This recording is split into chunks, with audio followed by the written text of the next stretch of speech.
जो भी बोलूंगा सच बोलूंगा. अच्छा अच्छा नाही सच्चा सच्चा बोलेंगे. म्हणजे रायगड परिसरामध्ये ना एक एअरपोर्ट बनतोय. त्या एअरपोर्टच्या याच्यावर आहे ना ते लोक रेती एक्सपोर्ट करतात बिकॉज ते बोलताय सुप्रिया सुप्रिया सुप्रिया. वो जब घूमता है तो बाबू बाबू बाबू. हेलो वन मानी में दिग्विजय, वेलकम टू बॉलीवुड प्रेमी. दोस्तों मराठी फिल्म रिलीज हुई है जिसका नाम है बाबू. बाबू नहीं, बाबू शेट. हमारे साथ में हमारा मराठी मानुस समृद्ध. स्वागत है ऑन बॉलीवुड प्रेमी. Thank you sir. जाके देखिए इसने पिक्चर, जानेंगे कि पिक्चर का रिपोर्ट क्या है. कैसी लगी बाबू? सर बाबू नाही बाबू शेट. पण सर यार मी काय बोलूया पिक्चर बद्दल तर मी ऑनेस्टलीच बोलणार. एकदम बोलते ना जो भी बोलूंगा सच बोलूंगा. अच्छा अच्छा नहीं सच्चा सच्चा बोलेंगे. Yes yes. The film is disaster sir. Oh my God. The film is disaster. मैं अभी से बोलूंगा. मी आत्तापासून बोलूया film is disaster because of काय झालं, का नाही आवडला पिक्चर? सर पिक्चर मध्ये ना खूप काही गोष्टी आहेत ना. खूप अशा बोलायला गेलं तर खूप दंगे होईल सर मराठी इंडस्ट्रीमध्ये सर. मी जे बोलतो आणि काय काय लोकांना लागतं टोचतं पण सर. बिकॉज मयूर शिंदे हे जे डायरेक्टर आहे त्यांनी कळलंच नाही की हे नक्की पिक्चर नक्की कशावरती बनवलंय. एक रेतीचा एक बिझनेस थांबवण्यासाठी रेती माफिया ह्याच्यावरती बनवलाय का आगरी समाज कोळीवरती बनवलाय या स्वतःचा करिअर वाचवण्यासाठी हा पिक्चर बनवलाय हे मला कळतच नाही. बिकॉज अंकित मोहन यार ह्याच्या ऍक्टर दिल्ली का छोकरा है वो यार. वो दिल्ली से बिलोंग करते हैं यार. वैसा मराठी इंडस्ट्री में इतना अच्छा एक बोलते ना ऐसा फेस बनाया है की उन्होंने की भाई मराठी इंडस्ट्रीमध्ये मी पण आहे का ॲज अन ऍक्टर. त्यांनी म्हणजे ऍक्टर म्हणून त्यांना फक्त एक डायरेक्टर होतो. एक बोलतो ना एक चांगला प्रेझेंट करू शकतो तो आहे दिग्पाल लांजेकर. तुमचा जास्तच फेवरेट आहे. येस येस ऑफकोर्स दिग्पाल दादा. येस दिग्पाल लांजेकर असा डायरेक्टर आहे की त्यांना प्रेझेंट करू शकतो. या डायरेक्टरनी त्यांना एक क्रिंज एक छपरी बनवून ठेवलंय सर. काय ती भाषा आहे. एक बोलतो ना आगरी कोळी समाजामध्ये एक अशी भाषा असते की चालला याचा काय झाला याचा अरे काय बोलायचा तुला असं ऐसा बोलते ही नहीं है वो एकदम छपरी टाइप में बात कर रहे हैं. और स्टोरी भी कुछ समझ भी नहीं आया कि ये भाई बहन की स्टोरी है या सामने जो एक एयरपोर्ट बनते हैं एयरपोर्ट में रेती एक एक्सपोर्ट करने का रहता है. देन उसके बाद वो गाँवकरी में वो एक ही ऐसा आदमी रहते हैं वो रेती एक्सपोर्ट करता है लेकिन उसको चोर साबित करते हैं. उसके बाद उसका दोस्त रहता है वो मर जाता है. एक हट्टा कट्टा ऐसा आदमी मास्क वाला दिखा है.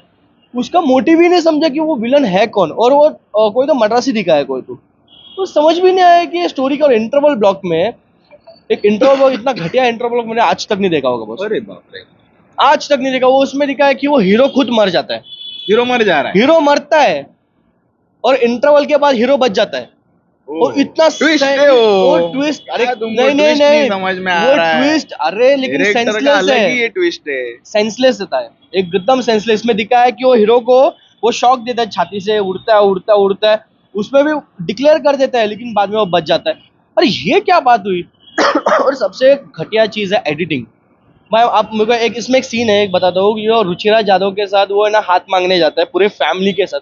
उसकी सॉलिड बेइज्जती होती है लेकिन वो रुचिराज यादव है ना उसको बोलता है सुप्रिया सुप्रिया सुप्रिया.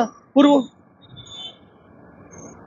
नहीं करके ना सिर्फ वो जब घूमता है तो बाबू बाबू बाबू वो होता है. उसके बाद गाना बज जाता है और गाना कौन सा नाचने वाला गाना. हाँ.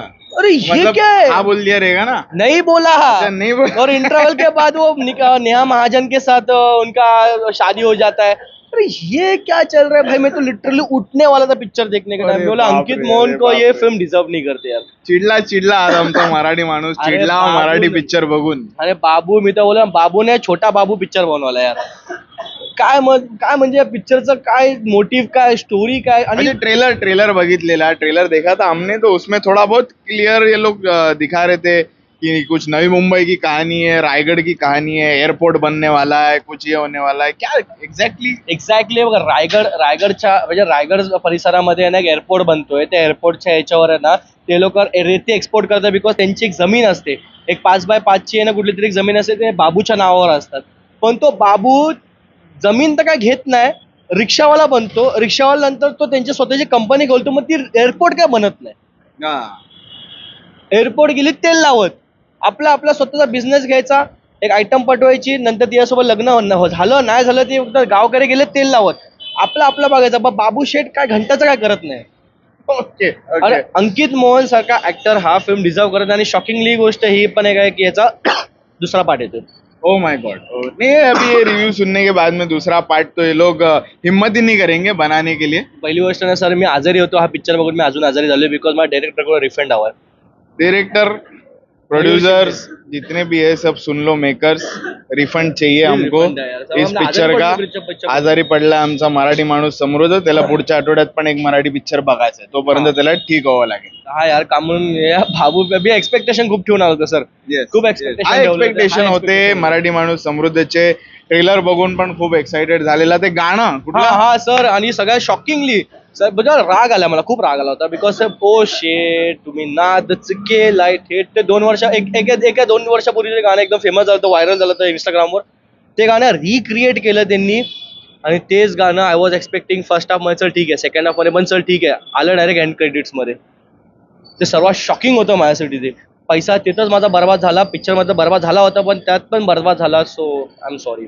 चलो okay, truly disappointed, truly angry and refund भी मांग रहा है हमारा मराठी माणूस. ऑक्युपन्सी क्या थी? ऑक्युपन्सी फक्त आणि फक्त 5 लोक. 5 लोग, फक्त 5 लोक. एवढं प्रमोशन केलं, धमदार प्रमोशन केलं, आणि ऍडव्हान्स बुकिंग तर 0, आणि स्क्रीन पण जास्त दिले नाही, बिकॉज ऑफ घरात गणपती चालू आहे अजूनपर्यंत. यार ते बाबूला मला नाही वाटत या छोट्या बाबूला कोण बघायला येणार की नाही. मतलब कुछ बनाना कुछ चाहते थे, बन गई कुछ और ये पिक्चर. तो अभी क्या रेटिंग है पिक्चर के लिए? बाबू नाही, बाबू शेठ, समू शेठ, काय रेटिंग आहे पिक्चर साठी? सर काय रेट देऊ मी या पिक्चर? मी तुम्हाला तेच सांगते, मी रिफंड द्या मला, बस इनफ आहे एवढं माझ्या. रेट द्यायची काय गरज पण नाही, आणि समजा रेट पण दिलात तर सगळे नाराज होईल माझ्याचे. आणि Ankit Mohan sir, I am really sorry sir, मी तुम्हाला भेटलोय, तुम्ही खूप चांगले आहेत, तुम्ही खूप हंबल आहेत तुम्ही, आणि आय होप तुम्हाला हा माझा जो रिव्ह्यू आहे तुम्हाला डायजेस्ट होईल. पण खरंच तुम्ही हे फिल्म डिझर्व नाही करत sir, I am really sorry. Okay, disaster review for Babu. तुम्हाला जर बघायचं आहे तर तुम्ही जाऊन बघू शकता. नंतर बोलू नका कमेंट्स मध्ये की आम्ही सांगितलं तुम्हाला बघायला. रिव्ह्यू पूर्ण बघा आणि मग डिसाइड करा. Yes yes. तरी आउट ऑफ 5 सर फिल्मला मी 1 स्टार देईल सर. 1 star for Babu.